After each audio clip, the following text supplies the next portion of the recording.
everyone.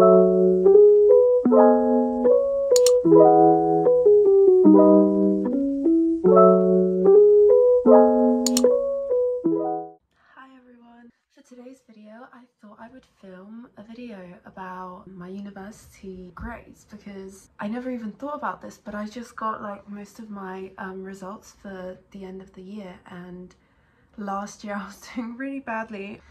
And then this year I got my grades back for the end of the year and I went up by almost 2 grades. So that was quite great because there was a point where I was like, university isn't for me. But I study criminal justice and criminology. I wanted to share the things that worked for me that I did this year that I didn't do last year that really made a difference to my results this year. And I don't want this video to come off as bragging or anything. Last year I had almost a low third and I finished the year on 52%, whereas this year I've got a high second, almost first, and I'm on like 67%. I just thought I would come on here and talk about the 5 different things that I did this year that I think impacted how my grades went, and I don't know which one of them specifically, but I think a bit of all of them really helped me to do better in my degree. It honestly just made me, every time I got a better grade, it made me feel better about the other assignments and about continuing the year and everything. So yeah, I just wanted to share some tips.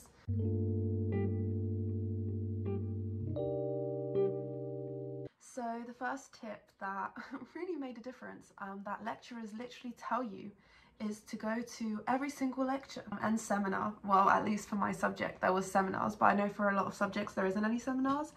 So this is specifically for subjects that have them. But I pushed myself, and even if I got hardly any sleep, I went to every single lecture. Well, maybe I missed like 2 or 3, but I went to most of them. And when I say that going and even listening, even not taking notes, I was so tired for so many of them, but just sitting there and like trying to take notes and just listening to what they have to say really sticks in your head actually. Because last year I went to my end of year exams missing like 10 of the lectures, and I went into that exam and I didn't know what the exam was talking about because I hadn't ever even watched the lectures for that one or gone to the seminars which explained the lectures. So I was just kind of sat there, and thank God it was an online exam, meaning that we were allowed to like check things in books and stuff.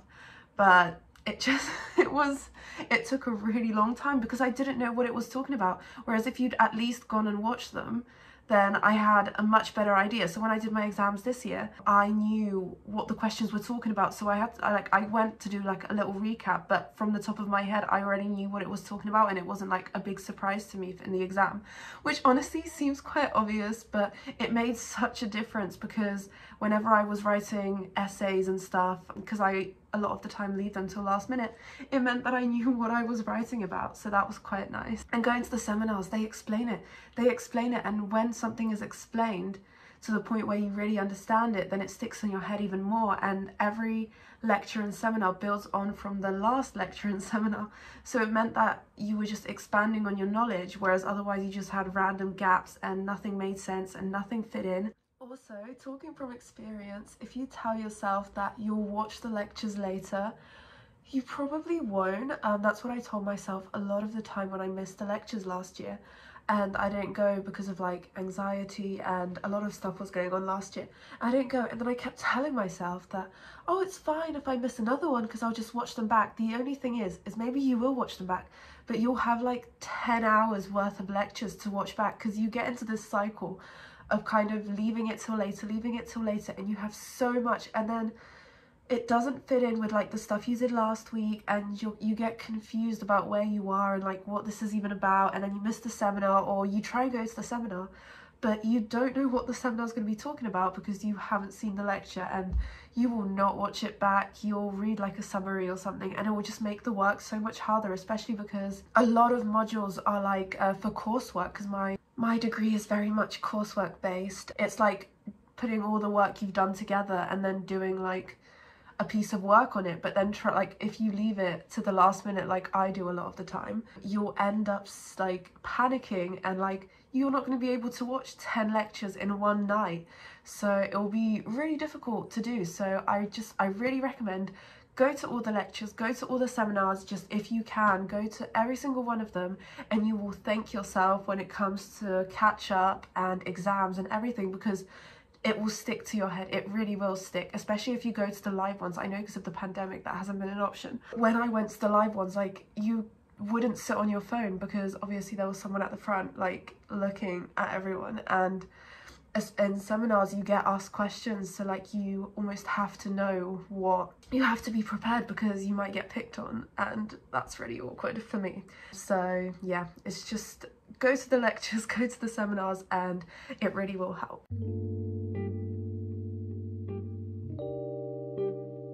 The second thing that I would say is do the extra reading, the reading that they say to do apart from the lecture. And like, they often attach one, but then they'll attach like extra readings that you don't have to do. So the first one's compulsory reading, and then the next one's make notes, and literally it's like, the essay is basically written for you. You then go on to like where you have the notes for, like, let's say your essay is on policing, you have lecture notes on policing, you have notes from a seminar, and then you have notes from different readings, and then all you have to do is maybe find a few more readings, and you've basically got half of the essay written for you. And it makes life so much easier, especially because my exam, one of the questions on my last exam, which was last week, was the exact same question that my coursework was on. So I basically, but it was like half of the word count. So I just like took a lot of the points that I had in my coursework essay and put them into my exam essay, and I did well on that coursework, so it was like pretty like guaranteed that that specific question would go pretty well. And it will save you so much time later on if you just do it as you go along with each of the essays. And that's the reason they tell you to do the extra reading. So much of the essay questions is in the extra reading, especially in exams. So much of what they make you do in the extra reading then comes up in the exam, and you've basically know what to write really easily just from reading like a 20-page article, which I know seems like a lot, but if you do it not right before but like as you go along, it really won't seem as that much, and will really help you with time, but also knowing what you're writing, making your argument clearer, and getting better grades.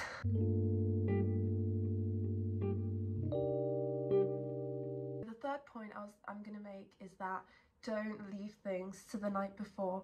I know that this works for a lot of people, and I know it actually makes your work better. A lot of people have said, a lot of my friends say that actually writing the night before makes their work better. I can't agree for myself. A lot of the time when I leave things to the last minute, they come out rushed, and the feedback I've gotten on pieces of work that I submitted at like 5 AM of the due day is that it sounds like I've thrown up words and just kind of tried to get everything I know onto the page.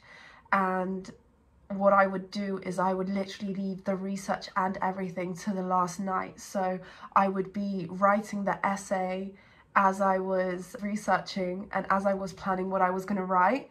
Plan your essay. This is my biggest tip that has made my grades go up, and my teachers have commented on it, is that when they were reading my work, it was very clear, very set out, and it was clearly planned. Before, I would just read things and just like put them into my essay, and like as I was at the end of it, I would just throw random things in that I thought were relevant to the specific paragraph, and it made my essay a mess. And then when I would read it back, because I had no time to read it back because I was so tired at like 5 AM, I would just be like, oh, whatever, I'll do this, I'll just leave it be and send it off. And grammar and your writing structure takes marks off. That could be a whole grade.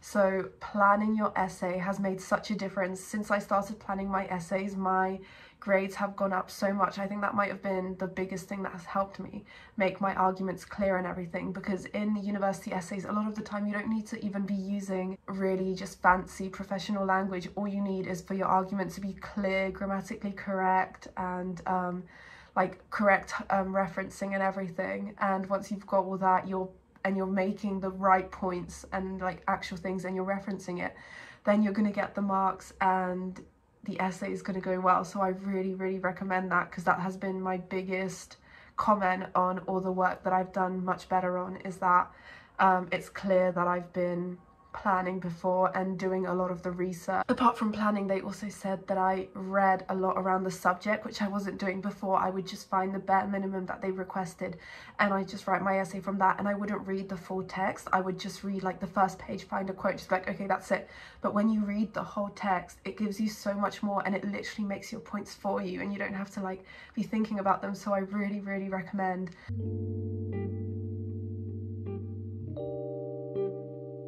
For the fourth point, it actually really links in with the third point.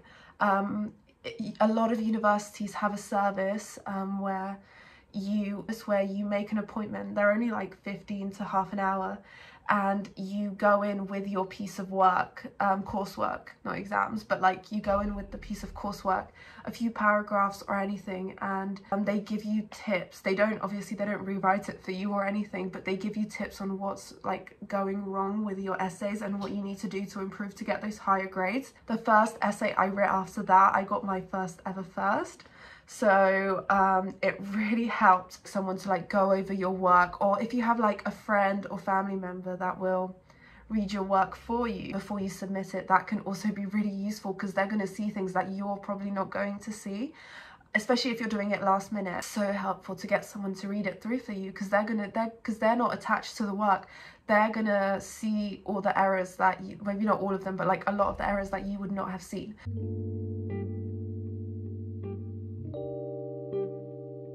Tip I have is less of an academic thing and more of a lifestyle thing. Getting to sleep early. I cannot stress enough how much this has helped me. When I couldn't sleep, which I still have issues with now, but I often go to sleep at like 5 a.m. and then I would get up at like 12. And after getting up at 12, I would have no motivation. Even if I had coffee, if I had food, everything, I would just feel tired, not motivated. I did not want to do the work. I was like, oh, it's fine, I'll leave it for another day when I get better sleep. Oh, I'll leave it for another day when I would get better sleep. But then every day I would be getting really awful sleep, and I just had no motivations to go to my classes. I was like not hungry in the mornings. I was not drinking enough water either. Also, hydration is so important. I just feel so much more like refreshed and energized to do my work if I had slept and drank a lot of water. And it's not enough to just drink coffee, which I do a lot of. You have to stay hydrated. Drinking coffee can give you a headache if you don't drink water with it. I just think things like having proper meals and staying hydrated and drinking things in like vitamin C to stay healthy, because also if you're not feeling well, then work is going to be so much harder as well, and you're not going to be wanting to put as much effort in because you're not going to be feeling well. So honestly, it's just really important to just stay healthy and hydrated, and I feel like that's the same thing, but just not overworking yourself. You know, you're gonna burn out. For the first few weeks of university was working. For the first days of uni, I was working hours and hours, and I was so excited about the whole experience and I thought I was going to love it, but I ended up just hating it and I was not motivated and tired. So I think doing intervals and taking breaks, I really like the method where it's 25 minutes of work and 5 minutes break, or 1 hour of work and 10 minutes of break. And I think it really helps to just like push yourself to do more work, but with breaks, like, and also like treating yourself, like saying for every piece of work that I finish, I get myself a coffee, and for every like achievement, I get myself like my favorite, I don't know, snack or coffee. And obviously you can have those anyway, but like I like to have things that I see as like a reward for doing work and like doing extra well, and like because I know I've put in more work or like tried harder or something. And I just think it helps to stay motivated, because you're like, oh, if I do really well, then I can go and like do this, or if I finish early, then before the coffee shop closes, then I can go and have like a coffee, and I know I'd finish work. Bonus tip, I said 5 at the beginning of this video, but I do have a 6th one. What really helps me is I get really unmotivated and tired working in my accommodation, just because like I keep thinking, oh, I'll just go lie down for a few minutes, oh, I'll like have a nap or something. And obviously those are all good things, but for me it's like it will happen straight after. So what I found really useful is going to the university library or a cafe. Again, I know because of like the pandemic that has not been possible. Things are slowly opening up, and it means that we can go to university libraries and cafes. And I was writing my exam paper, and it took me half of the amount of time it took me than when I wrote it at home, and the same with coursework. Since I've been allowed to go and restrictions have been lifted, I have found it so much easier to do work where everyone is doing work, where I'm not tempted to go on my phone, where I'm not tempted to lie on my bed, and getting an app that like doesn't let you go on things, or watching a video where you study with someone, meaning that you can't use your phone. You can use your laptop, but you can't use your phone and be distracted by going on TikTok and other social media, and you get the work done quicker, and just the environment is different, and having the motivation of everyone else doing work or doing something. And yeah, I just think those things have really helped me. And yeah, if you have anything that helps you, it'd be really cool for you to comment them down below. And again, these are things that work for me, and specifically humanities and specifically written subjects, coursework based, and some exams. And I'm not saying any of this might work for you, or everyone's very different and everyone studies in a very different way and different things work for different people, but I just thought I'd share what works for me. Thanks so much for watching. I hope that this was useful in some way or interesting. Good luck if whatever year of university you're doing, if you're thinking about applying or anything. I hope it's a really good experience, and yeah, I'll see you on Thursday for another video. Thanks so much for watching. Bye!